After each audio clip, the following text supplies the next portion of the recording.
Cyclone Gabrielle was one of the worst storms to hit Aotearoa in living history, tearing apart lives, livelihoods and landscapes.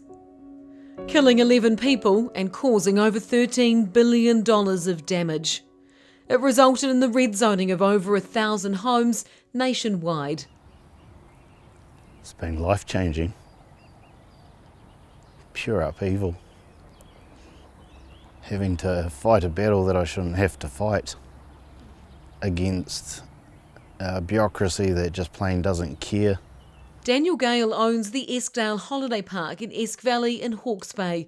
It's one of several areas that have been classified as Category 3, where authorities deemed the risk to life too high and offered voluntary buyouts to residents to encourage them to relocate, although no amount of money will ever get some to leave.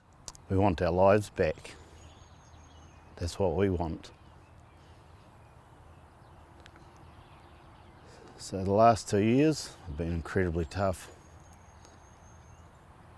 But the fact that nothing changes makes me want to continue on more and more to effect that change. There's no civil defence emergency evacuation plans yet. There's no trigger points. There's no nothing. All there is a few people left in the valley after the rest of them had a voluntary buyout, which was not voluntary at all. How many hurdles has that put up, being effectively red zoned? Category 3 destroys all value of everything. It's destroyed 3 generations worth of wealth in our family alone. It's not just my campground. The lease pays for my parents' retirement. My kids wanted to take over. During the cyclone, the Esk River burst its banks, filling the valley from one side to the other. Smothering it in a deep layer of silt, it covered orchards and State Highway 5, a massive sludgy, muddy mess spread across kilometres of the valley floor. But now it's coming back to life, bit by bit. Areas where hundreds of thousands of apple trees and grapevines were ruined are green and lush today, with maize crops marching across the landscape, a safer agricultural option for future floods. 2 years on from Cyclone Gabrielle and the clean-up is still ongoing. Scientists estimate that 20 million tonnes of silt was dumped here on Hawke's Bay's floodplains during the weather event, which has created a mammoth task for everyone involved, and homes are still being demolished and silt is still being taken away. The Silt Task Force moved more than 2.5 million cubic metres of silt. Entire communities were buried, but those homes are now gone. All that remains is roads leading to nowhere, as many residents accepted council buyouts, but not everyone. And why have you decided not to take a voluntary buyout? Well, if we take a voluntary buyout, that extinguishes basically all your rights on the land. You can't run a business except for agriculture. And what are we supposed to do with a 13-acre block that's misshapen, full of trees? Others have also opted to stay put. About 20 minutes away is Pakowhai. It lies between 2 rivers, the Ngāruroro and the Tūtaikuri. The whole house was submerged in the end. When the helicopter rescued us, we were actually standing on the higher peak of the 2 over there with our feet in the water. Yeah, we didn't really think much about it. Well, it's being scary or anything. It was just trying to get some attention from a helicopter to come and get us. Much of the area is now in Category 3, a red zone. I personally think that the categorisation is wrong. We took virtually from 10 o'clock in the morning till 5 o'clock at night to be completely submerged. And had there been a warning system in place, we would have got out. Mike and Sue declined the council's buyout offer. They decided to rebuild because they couldn't afford a similar quality property. There were so many people out there looking at the same time, so obviously the prices escalated. You know, we agonised probably over that so much, didn't we? Definitely. To stay, to go, what to do. And financially, really, it just made sense to rebuild and stay, so we did.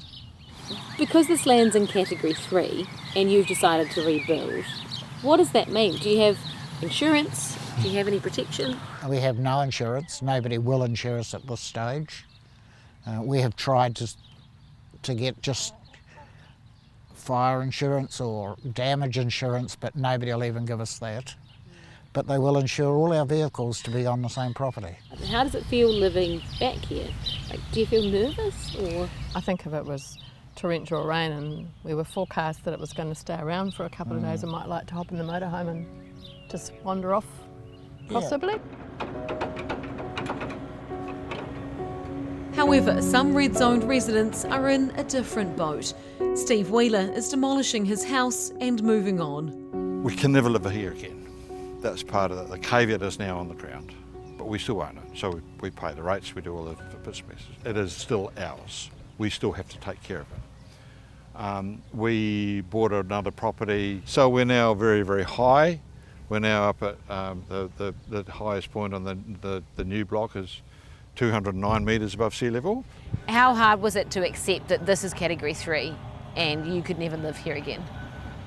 Very hard to accept that we were in Category 3. This was our Turanga Waiwai. This was the most beautiful spot, right?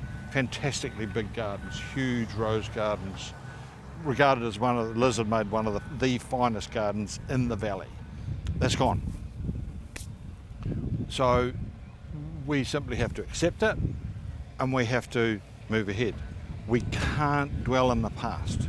We can't constantly scream at the universe. 2 years on from that terrifying flood, and Steve is in a good space. But the journey here has taken time. We are doing what we have to do. We are recovering. We are pushing ourselves along. We're cracking on. We're getting on with the job. There is a little bit of survivor guilt in us because, of course, when we fought the insurance companies and we fought EQC and we fought all those guys, and we got what we were entitled to. Although it's far from over for some who want to see more leadership from the coalition government after promises were made on the campaign trail in 2023. And we had a lot of politicians here wanting to be in government, making a lot of promises. And that was before the election, just after the cyclone. So we had the coalition, ACT, New Zealand First and National, all promising that the Defence Force would change and we would actually get help from them in future disasters. We had them promising that it wouldn't be business as usual in another floods. What do you want to see from the government? Take over. Centralise it if there's another natural disaster. They're the ones that keep telling us about global warming. They're the ones saying this is going to happen again. But so far, if it's left to the councils, they're decimating communities, forcing people out of their homes, their livelihoods. And what are they going to do? Where are we going to live? The Hawke's Bay Regional Council declined RNZ's request for an interview, despite being given weeks to respond. Chief Executive Nick Peet said in a statement he had no comment about calls for the government to take over, and that the categorisation of land would only be re-evaluated if there was new information on flood hazards. He told RNZ that warning systems are not a flood hazard mitigation and will not lead to changes in red-zoned areas. But that's not deterring residents who say the fight is far from over. No, we're just not going away. We're not going away. There's ways of making people accountable, and the reviews haven't done it. So there'll be other ways, and I've said this before, the lawyers are circling. Because after 2 years of fighting for change, they're more determined than ever to keep pushing for better emergency systems and the right to live on their land. What does the next 2 years look like? Probably a long, hard slog, legal avenues. That's pretty much where we have to go because no one wants to listen, no one wants to help. They all want to hide behind a framework that has no basis in law. Will you ever give up trying to get this land out of Category 3? No, it's plain and simple. We're staying. That's it.